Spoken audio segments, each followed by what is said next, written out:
हरे कृष्णा।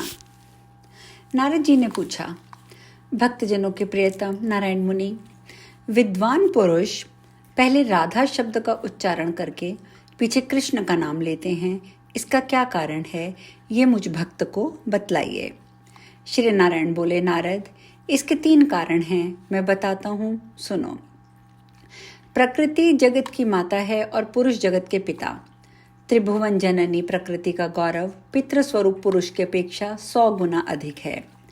श्रुति में राधा, कृष्ण, गौरी, शंकर इत्यादि शब्द ही सुना गया है। कृष्ण, राधा, शंकर, गौरी इत्यादि का प्रयोग कभी लोक में नहीं सुना गया।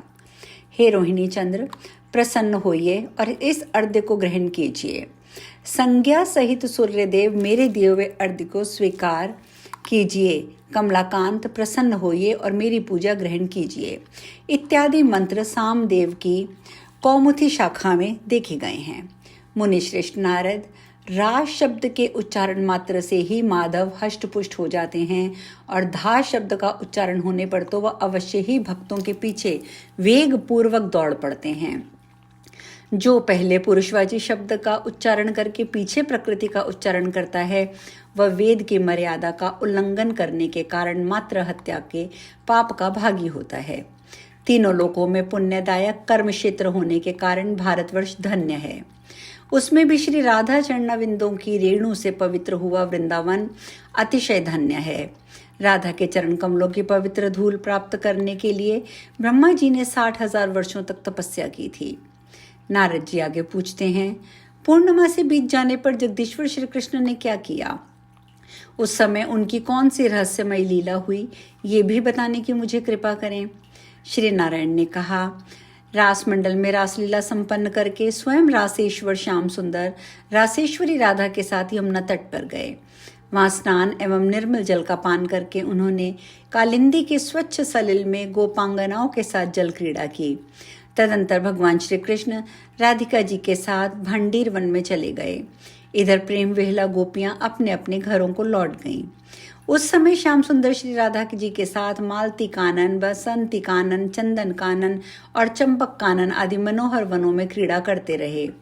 फिर पद्म वन में रात को शयन किया। प्रातःकाल उन्होंने देखा कि प्रिया जी फूलों की शैया पर सो रही हैं। शरतकालिक चंद्रमा की शोभा को तिरस्कृत करने वाले उनके सुंदर मुख पर पसीने की बूंदें दिखाई दे रही थी। सिंदूर लुप्त हो गया था, काजल मिट गया था, अधरों की लाली भी लुप्त प्रिय हो गई थी। उनकी वेणी खुली हुई थी, नेत्र कमल बंद हैं और रत्नों के बने हुए 2 बहुमूल्य कुंडलों से उनके मुखमंडल की अपूर्व शोभा हो रही है। दंत पंक्तियों से सुशोभित मुख मानो गजमुक्ता के से अलंकृत एवं उद्दीप्त है। प्रिया जी को इस अवस्था में देखकर भक्तवत्सल माधव ने अग्निशुद्ध महीन वस्त्र से उनके मुख को बड़े प्रेम और भक्ति भाव से पोंछा। फिर केशों को संवार कर चोटी बांध दी। उस चोटी में माधवी और मालती के फूलों की माला लगा दी, जिससे उसकी शोभा बहुत बढ़ गई। वह चोटी रत्नयुक्त रेशमी डोरी से बंधी हुई थी। उसकी आकृति सुंदर, वक्र, मनोहर और अत्यंत गोल थी।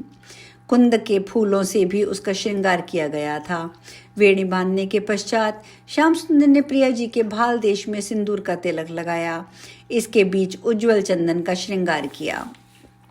फिर कस्तूरी की बेंदी से उनके ललाट की शोभा बढ़ाई।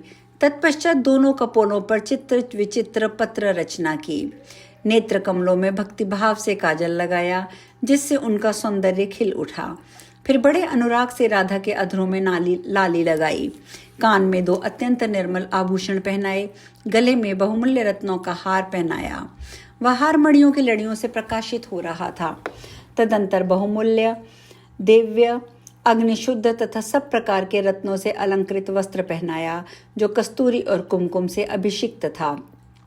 दोनों चरणों में रत्न निर्मित मंजीर पहनाए और पैरों की उंगलियों और नखों में भक्तिभाव से महावर लगाया।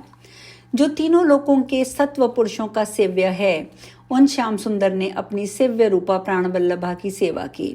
तदंतर सेवकोचित भक्ति से श्वेत कंवर डुलाया। ये कैसी अद्भुत बात है। इसके बाद समस्त भावों के जानकारों में श्रेष्ठ बोध कला के ज्ञाता एवं विलास शास्त्र के मर्मज्ञ श्री हरि ने अपनी प्राण वल्लभा को जगाया और अपने वक्ष स्थल में उन्हें स्थान दिया। इस प्रकार श्री राधा को जगाकर श्री कृष्ण ने उन्हें भांति भांति के पुष्पमाल, आभूषण और कौस्तुभमणि आदि के द्वारा उन्हें सुसज्जित किया। रत्न पात्र में भोजन और जल प्रस्तुत किया। इसी समय चरण चिन्हों को पहचानती हुई श्री राधा की सुप्रतिष्ठित सहचरी सुशीला आदि 36 गोपियां अन्यान्य बहुसंख्यक गोपांगनाओं के साथ वहां आ पहुंची। किन्हीं के हाथ में चंदन था तो किन्हीं के हाथ में कस्तूरी।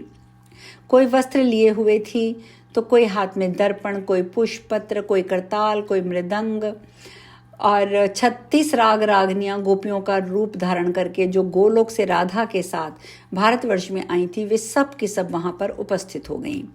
कई गोपियां वहां आकर नाचने और गाने लगीं और कोई श्वेत चमर डुलाकर राधा की सेवा करने लगीं।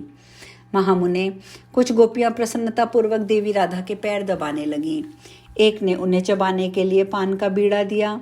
इस प्रकार पवित्र वृंदावन में श्री राधा के वक्षस्थल में विराजमान भगवान श्याम सुंदर कौतूहल पूर्वक गोपियों के साथ वहां से प्रस्थित हुए।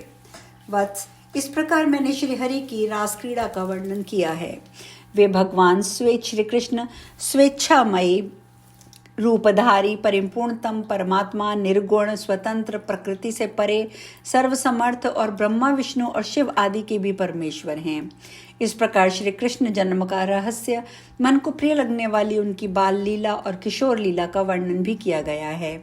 अब बताओ, तुम और क्या सुनना चाहते हो? नारद जी ने पूछा, मुनिश्रेष्ठ, इसके बाद कौन सी रहस्य लीला हुई? भगवान श्री कृष्ण किस प्रकार नंद भवन से मथुरा को गए? श्री हरि के वियोग से पीड़ित हुए नंद ने कैसे अपने प्राण धारण किए? जिनका चित्त सदा श्री कृष्ण के चिंतन में लगा रहता था, वे गोपांगनाएं और यशोदा जी ने कैसे जीवन धारण किया? जो आंखों की पलक गिरने पर भी वियोग होने पर जीवित नहीं रह सकती थी, वे ही देवी श्री राधा अपने प्राणेश्वर के बिना किस प्रकार प्राणों को रख सकी? जो गोप शयन, भोजन और अन्यान सुखों के उपभोग काल में सदा श्री कृष्ण के साथ रहे, वे अपने जय वैसे प्रेमी बांधव को व्रज में रहते कैसे भूल सके? उसे आप परमधाम गमन पर्यंत उन्होंने जो कुछ किया, उसे आप बताने की कृपा कीजिए। नारायण मुनि ने कहा, नारद, कंस से धनुष्यज्ञ नामक यज्ञ का जब उसने आयोजन किया था, उसमें उस राजा का निमंत्रण पाकर श्री कृष्ण भी गए थे। राजा कंस ने श्री कृष्ण को बुलाने के लिए भगवत भक्त अक्रूर को उनके पास भेजा था। अक्रूर जी की राजा कंस की आज्ञा पाकर नंद भवन में गए और श्री कृष्ण को अपने साथियों सहित मथुरा लेकर लौट आए। मुने, मथुरा जाकर श्री कृष्ण ने राजा कंस को मार डाला। एक धोबी को, चाणूर और मुष्टिक नामक मल्ल को, कुबले पीड़ा नामक हाथी को तो वह पहले ही काल के गाल में भेज चुके थे। कंसवध के अनंतर बांधव श्री कृष्ण ने माता पिता और भाई बंधुओं का उद्धार किया। श्री हरि ने कृपा पूर्वक एक माली को भी मोक्ष प्रदान किया। फिर गोपियों पर दया आने से उद्धव को व्रज में भेजकर उन्हीं के द्वारा उन्हें समझाया, बुझाया, धीरज बंधाया। तदंतर उपनयन संस्कार के बाद भगवान अवंती नगर अर्थात उज्जैन में गए। वहां गुरु संदीपनी मुनि से विद्या ग्रहण की। इसके बाद जरासंध को जीतकर यवनराज का वध किया। विधि पूर्वक उग्रसेन को राजा के पद पर बैठाया। समुद्र के निकट जा वहां द्वारिकापुरी का निर्माण करवाया और राजाओं के समूह को जीतकर वे रुक्मणी देवी को हर लाए। फिर कालिंदी, लक्ष्मणा, शैव्या, सत्या, सती, जाम्बती, मित्रविंदा और नग्नजिति के साथ विवाह किया। तत्पश्चात भयानक संग्राम के द्वारा प्राज्ञ ज्योतिषपुर के नरेश नरक का वध करके उन्होंने 16,000 राजकुमारियों का उद्धार किया और उन्हें पत्नी के रूप में अपनाकर उनके साथ विहार किया। इंद्रदेव को लीला पूर्वक परास्त करके पारिजात का अपहरण किया। भगवान शंकर को जीत कर बाणासुर के हाथ काट दिए और अपने पौत्र अनिरुद्ध को छुड़ाया और फिर द्वारका में आकर अपने आप को अपनी प्रत्येक रानी के महल में उपस्थित दिखाया। वसुदेव जी के यज्ञ में तीर्थ यात्रा के प्रसंग में आई हुई अपने प्राणों की अधिष्ठात्री देवी श्री राधा के दर्शन किए। फिर वे उनके साथ पुण्यमय वृंदावन में गए। भारत के उस पुण्य क्षेत्र में उन जगदीश्वर ने श्री राधा जी के साथ पुनः 14 वर्षों तक रास मंडल में रास किया। उन्होंने नंद भवन में पूरे 11 वर्ष की अवस्था तक निवास किया था। फिर मथुरा और द्वारका में उन भगवान ने पूरे 100 वर्ष व्यतीत किए। उन दोनों महापराक्रम में श्री हरि ने वहां रहकर भूतल का भार उतारा था। मुने इस तरह वह 125 वर्षों तक भूतल पर रहकर गोलोक में गए। वहां उन्होंने मैया यशोदा और नंद बाबा को अपने तथा बुद्धिमान वृषभानु एवं राधा माता कलावती को सामीप्य मुक्ति प्रदान की। श्री कृष्ण और गोपियों के साथ राधा ने कौतूहलवश प्रत्येक युग में वेद वर्णित धर्म का सेतु बांधा। महामुने, इस प्रकार मैंने थोड़े में श्री कृष्ण का सारा रम्य चरित्र कह सुनाया, जो धर्म, अर्थ, काम एवं मोक्ष प्रदान करने वाला है। ब्रह्मा से लेकर कीट पर्यंत सारा जगत नश्वर ही है, अतः तुम परमानंद नंद नंदन का सानंद भजन करो। विश्वेच्छामय परम ब्रह्म परमात्मा परमेश्वर अविनाशी अव्यक्त भक्तों पर कृपा करने के लिए शरीर धारण करने वाले सत्य नित्य स्वतंत्र सर्वेश्वर प्रकृति से परे निर्गुण निरी निराकार और निरंजन हैं।